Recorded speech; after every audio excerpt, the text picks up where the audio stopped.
একটা নামসর্বস্ব নির্বাচনী পর্যবেক্ষণ সংস্থা PASA, people's association for social advancement, তাদেরকে নির্বাচন পর্যবেক্ষণের দায়িত্ব নির্বাচন কমিশন দিয়ে দিয়েছিল। সেটা থেকে তারা সরে এসছেন, কিন্তু সরে আসার পরও কয়েকটা প্রশ্ন জারি করে রাখা দরকার আছে।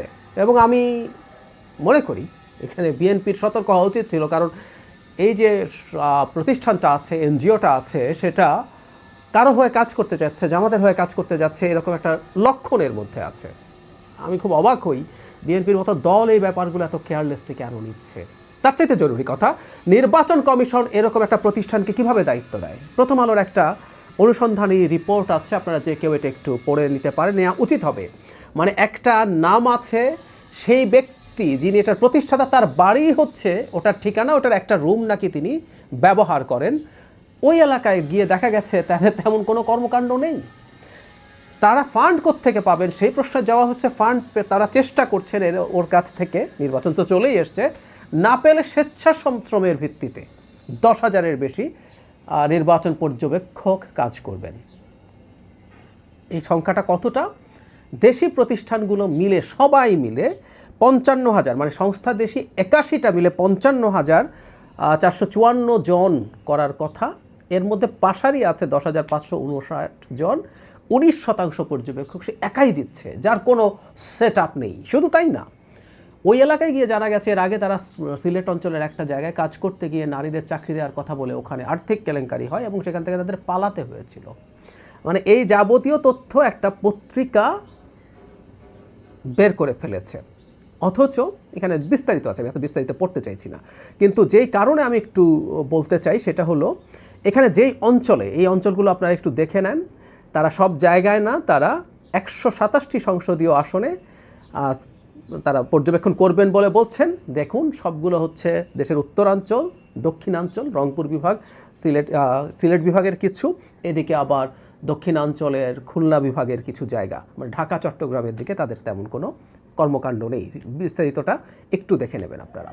তাতে এই বোধ তৈরি হওয়ার যথেষ্ট কারণ হচ্ছে এই এলাকাগুলো সব জামাত আপাত দৃষ্টিতে শক্তিশালী, তুলনামূলকভাবে। জামাত খুব শক্তিশালী এত এলাকায় হবে না, কিন্তু তারা যে অঞ্চলগুলোতে তাদের কিছুটা শক্তি আছে সেই অঞ্চলগুলোতেই তাদের পর্যবেক্ষণ হচ্ছে। সুতরাং এই পর্যবেক্ষক সংস্থা কাদের বা এই ধরনের কাজ কারা করে এটা আমরা আসলে বুঝতেও পারি, কিন্তু এই সিটগুলোর ডিস্ট্রিবিউশন দেখে মনে হবার যথেষ্ট কারণ আছে।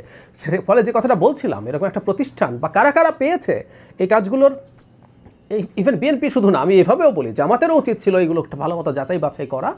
কারণ হচ্ছে, টেকনিক্যালি বলছি, বিএনপি তো এই ধরনের কাজ করতে পারতো। পর্যবেক্ষকরা আকাশ পাতাল কিছু করে দিতে পারবেন তা না, কিন্তু একটা নির্বাচন ঠিকঠাক মতো হচ্ছে কি না সেটা অবজার্ভ করা খুব জরুরি। এবং বিরাট সংখ্যায় যদি এই ধরনের রিপোর্ট আসতে থাকে বর্তমান প্রেক্ষাপটে, মানে আমরা শেখ হাসিনার সময়ে পর্যবেক্ষকরা যা বলতো পাত্তা দিতাম না, কিন্তু এই সময় এটার ন্যূনতম গুরুত্ব আছে। যে প্রশ্নটা করতে যাচ্ছিলাম, নির্বাচন কমিশন একটা প্রতিষ্ঠান 10,000 নির্বাচন পর্যবেক্ষক দিবে, দেশে NSI আছে, DGFI আছে, গোয়েন্দা সংস্থা দিয়ে এগুলো প্রত্যেকটা ভেরিফাই করার কথা যতদূর আমি জানি। তারা কি ভেরিফাই করেছেন, তারা আদৌ কি করেছেন কিনা করার কোনো কারণ নেই। করলে এই তথ্য প্রথম আলোর মতো পত্রিকা বের করতে পারে, একটা পত্রিকা, তার চাইতে বিরাট শক্তিশালী সরকার কি বের করেছে তথ্য? তাহলে যারা এই অনুমোদনের সাথে জড়িত তাদের বিরুদ্ধে কি ব্যবস্থা নেওয়া হয়েছে?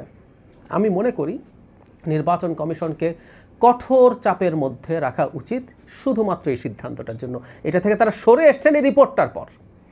রিপোর্টে আছে, তাদেরকে যখন জিজ্ঞেস করা হয়েছে একজন কর্মকর্তা বলেছেন তারা যাচাই বাছাই করে দিয়েছেন, তারপর অভিযোগ আসলে তারা দেখবেন। এত গ্রোস অভিযোগ, মানে এটা কোনো খুঁটিনাটি ইস্যুও না, জাস্ট একটা জাতা এনজিও। আওয়ামী লীগের সময় 2018 সালের নির্বাচনের পর, 24-এর নির্বাচনের পর এই ধরনের রিপোর্ট আমরা দেখেছি। বিশেষ করে 18 নির্বাচনের পর জাস্ট নাম সর্বস্ব কিছু প্রতিষ্ঠানকে দিয়ে নির্বাচন পর্যবেক্ষণ করানো হয়েছিল। ঠিক একই রকম প্রবণতা এখনও দেখছি। নির্বাচন কমিশনের কর্মকাণ্ডে সিরিয়াস নজরদারি লাগবে, বিশেষ করে বিএনপির সতর্ক হতে হবে। এই প্রতিষ্ঠানটা তাদের সিটের পর্যবেক্ষণের প্যাটার্ন দেখে মনে করার যৌক্তিক কারণ আছে এটা আসলে তাদের জামাতের শক্তিশালী এলাকা, এই প্রতিষ্ঠানটা জামাতের হয়ে কাজ করতে যাচ্ছিল। এটা আমি ইন্টারপ্রেট করছি, এটা আমার ইন্টারপ্রিটেশন, কেউ দ্বিমত করতে পারেন। সো বিএনপির কেয়ারফুল হতে হবে। নির্বাচন কমিশনের ভেতরেই বা নির্বাচন কমিশনের খুবই উঁচু জায়গায় বা সরকারের দিক থেকে কোনো চাপ আছে কি না এই জিনিসগুলো এভাবে করার জন্য আমি একটু স্মরণ করিয়ে দেই আপনাদেরকে।